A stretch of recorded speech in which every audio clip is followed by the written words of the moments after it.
Hello everyone, welcome back. Today I'm going to be doing a tutorial on how to build my World War I trenches. A lot of people have been asking me about this, but more specifically I'm doing this for Poik12. I'll put a link to him. I don't think he does a whole lot of videos, but just so you know who he is.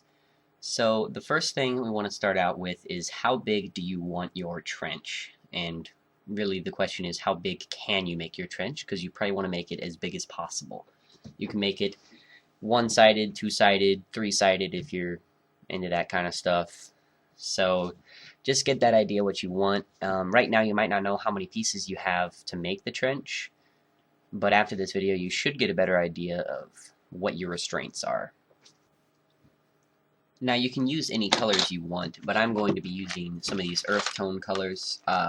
Last time I did anything with the trench I used a lot of my grays because I just have so many more of them, but I didn't quite like their look, but I had to go with them because I didn't have as many of the earth tones, so I'm just going to go with the tan, see how that goes this time. Another thing you're going to need is a lot of just bricks you aren't going to show in the trench, but you're going to need them to build up the sides, underneath, and different things just to hold places and support things. So get a box full of bricks you won't really need to show, so they can be any color you want.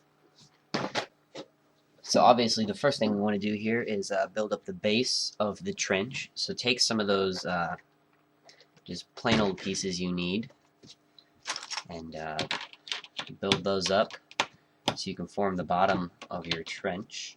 And then you're just going to take either, these can be solid bricks too, but I'm going to use the plate form and just lay those on top when you have everything there, of course. And that'll form the floor of your trench.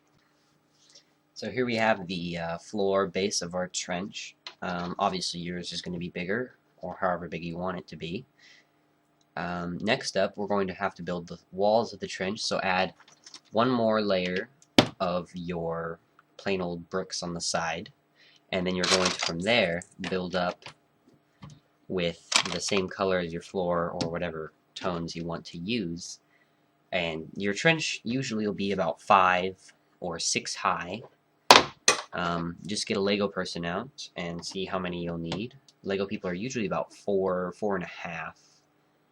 So depending on how big you want it to be to protect your figure. So here I've created the walls of my trench. They are 1, 2, 3, 4, 5, 6 high.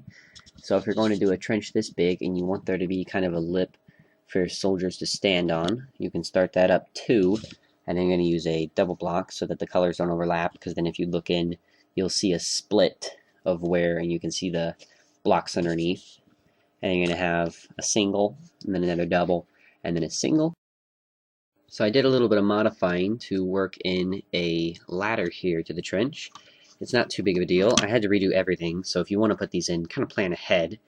Basically what you'll do is you'll dig one piece in front, and then up to base, or you could just have it flat. It doesn't really matter. And then just all the way up your ladder, and then obviously get your ladder. And you get 2 of these little pieces on the bottom.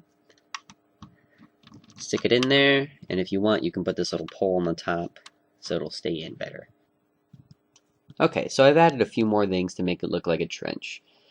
What I would advise doing is making the walls look a little bit more sporadic than straight. You can make them curved like this on both sides. You could put some little drop craters out of it.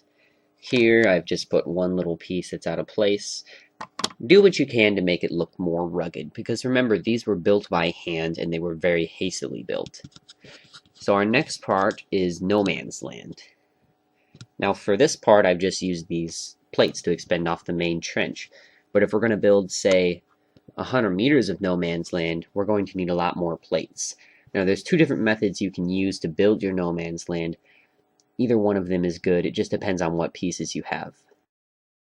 Alright, so what I used in my trench video to make my no man's land was I used these large green 1 block thick plates. And what I did is I held them up with these white pylons here. Now I got all these from the same set, the Flying Ninja Fortress. And of course everyone doesn't own this set or pieces like this. So what you can do if you don't have those is just start piling up these plates. And you can build, basically you can build these pylons out of any pieces you have.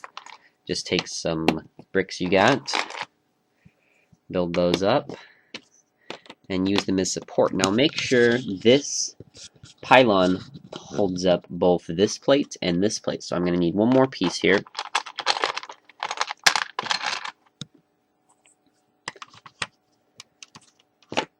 Oops. Now this can be a little tricky, obviously. And you're going to want to place them, your pylons, strategically so that you have them on, it's hard to see here, but this is the split of two different plates.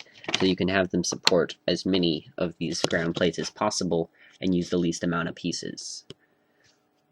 So if you're going to be ordering these, I definitely get some of the bigger sized. I don't know exactly how big Pick a Brick does, but get some of these bigger, either brown or tan ones, whatever color you're using.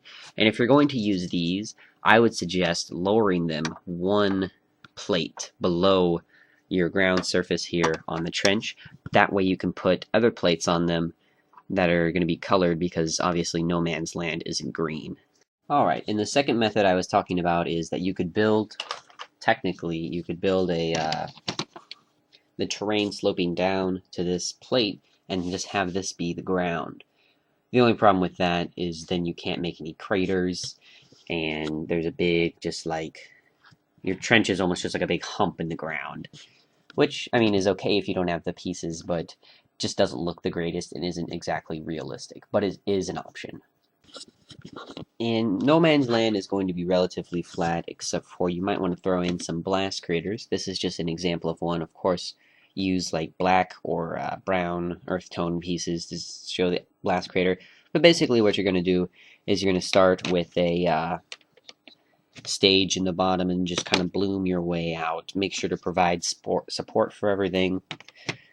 And keep in mind when you're building or when you're planning your trench that depending on how big you want this blast crater to be, you're going to have to elevate your trench, because let's say my blast crater gets bigger than this, you don't exactly want it higher up than your trench. You could have a little mound over it where it would attach to the ground to kind of show that displaced dirt and provide more cover for the people charging across. Alright, thanks for watching, guys. I'm hopefully going to be making a lot more videos soon. I'll be broadcasting in 720 pixels, so that's great. I got a new camera. I might not be doing as much stop motion or more mock work, but hopefully I can get back to building. I destroyed the arena, so a lot of my pieces are free. If you have any questions on building this trench or you need me to clarify something, just let me know. I'll be more than happy to help. Thanks.